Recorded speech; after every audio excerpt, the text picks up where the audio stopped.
سلام اخواتي الفضيلات، كي دايرين؟ لاباس عليكم؟ كنتمنى تكونوا كاملين على خير وبخير. غنشارك معكم السرديل مشوي في الكوكوط اولا في طنجرة الضغط، وغنشارك معكم حتى الطريقة ديال التنقية ديال السرديل. غنشارك معكم خطوة بخطوة، طريقة جديدة بالنسبة للمبتدئات اللي ما كيعرفوش ينقيو السرديل. بسم الله على بركة الله. عندي هنايا السرديل، غنغسلو من هاد القشرة اللي كتكون من الفوق ديال الجلدة ديال السرديل، نغسلو كامل عاد باش غادا نكملو التنقية كيف ما كتشوفوا. اخواتي ضروري كناخدو السرديل كيكون جديد، ما كناخدوش السرديل وهو قديم، لحقاش الا كان قديم راه ما كيبقاوش فيه دوك المنافع اولا دوك الفيتامينات اللي كتكون في السرديل. كنا كنعرفوا السرديل فيه بزاف ديال الفيتامينات اولا بزاف ديال المنافع، الا كان قديم راه كيفقد هاد المنافع اولا هاد الفيتامينات اللي كتكون في السرديل. هذا علاش كناخذوا السرديل جديد كيف ما كتشوفوا اولا كيف ما كيبان لكم في الصوره. الا كان السرديل جديد راه كيبان من اللون، ما كتكونش فيه ديك الزروقيه اولا اللون كيف ما كيبان لكم، ما كيكونش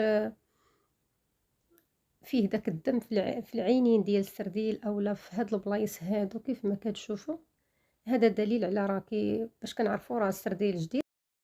غسلت السرديل من القشره اللي كتكون في الجلده ديال السرديل، وخديت موس وغنبدا نقطع.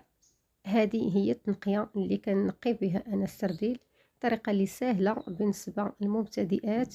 بزاف البنات المبتدئات كيقولوا لي ما كنعرفش نقي السرديل اولا ما كيبغيوش ينقيو السرديل، ولا كاين اللي ما كيعجبوش ينقي السرديل.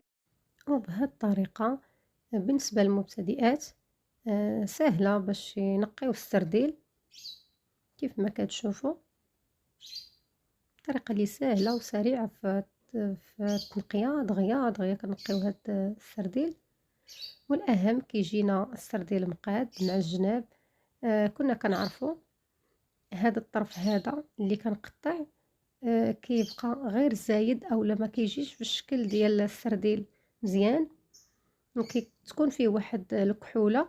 من الاحسن بهذه الطريقه كنتفاداو داك الجناب ديال السرديل اللي كتكون فيه ديك الكحوله.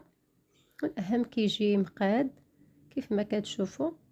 وهذا السرديل راح يتلو داك السنسول بصعوبه، لحقاش كيف ما قلت لكم جديد، وملي كيكون السرديل جديد ما كيبغيش يتحيد لينا داك السنسول، كنحيدوه بصعوبه. بهذه الطريقه كنقيو السرديل بسهوله كيف ما كتشوفوا.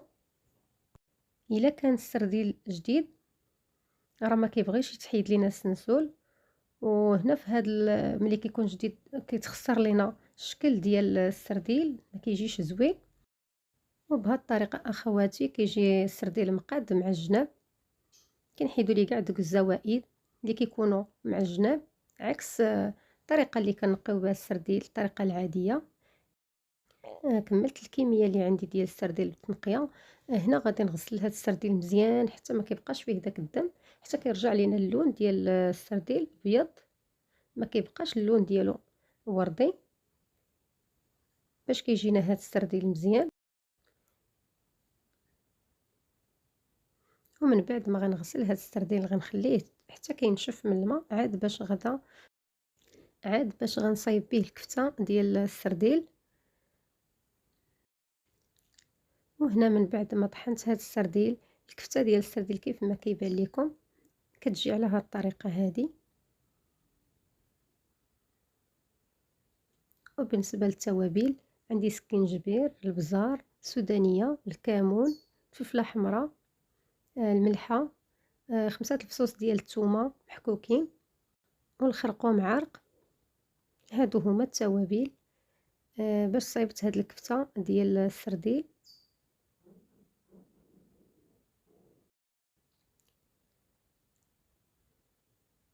وغنحتاج ربطه ديال القزبر قطعه رقيقه،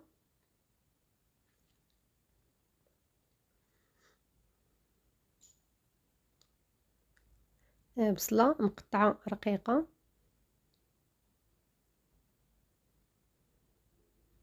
شحمة ديال اللحم محكوكة أولا مطحونة،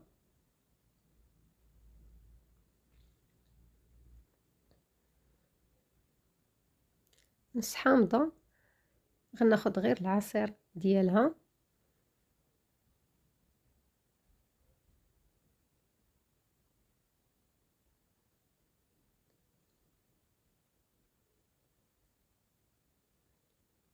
هادو هما التوابل اللي كنحتاجو للكفتة ديال السرديل. انا غنشوي هاد الكفتة في الكوكوط، نتوما تقدروا تشويوها على الفاخر اولا تشويوها في الفران.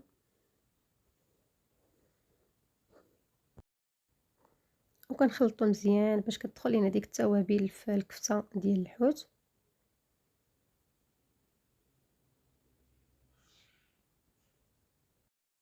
كنخلط مزيان هاد الكفتة باش كتشرب لينا التوابل. من بعد ما خلطتها غنغطيها وغنتسنى عليها حتى كتشرب لينا على الاقل واحد ربع ساعة. خديت كوكوط درت فيها شوية ديال الزيت، وغندير فيها بصلة اللي هي قطعتها شكل دوائر كيف ما كتشوفوا على هاد الشكل هذا، باش ما كتلصقش لينا هذيك الكفتة في القاع ديال الكوكوط. كنديروا لها تفريشه ديال البصله،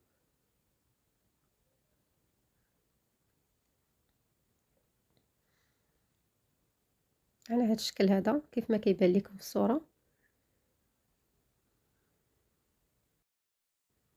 غنزيد على هاد البصله رشه ديال البزار ورشه ديال الملحه، وغنستف ديك الكفته في الكوكوط على هاد الشكل هذا كيف ما كيبان لكم.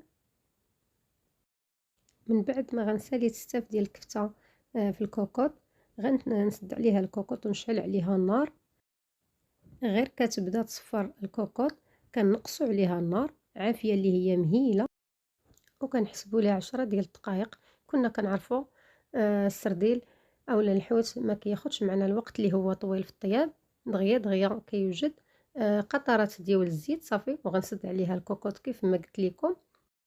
نتلقاو شكل التقديم، وهذا هو شكل ديال السرديل من بعد ما شويته في الكوكوط.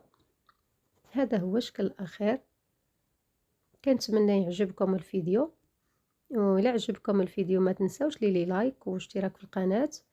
خليو لي الرأي ديالكم في التعاليق، قولوا لي كيفاش جاكم هذا الفيديو وكيفاش جاتكم هذه الطريقة ديال السرديل المشوي في الكوكوط. خليو لي الرأي ديالكم، وكنتمنى تجربوه. البنات جربوا هذه الطريقة اللي انايا شويت بها السرديل، وخليو لي في التعاليق كيفاش جاتكم الطريقة وكيفاش جاتكم الطريقة باش نقيت هاد السرديل.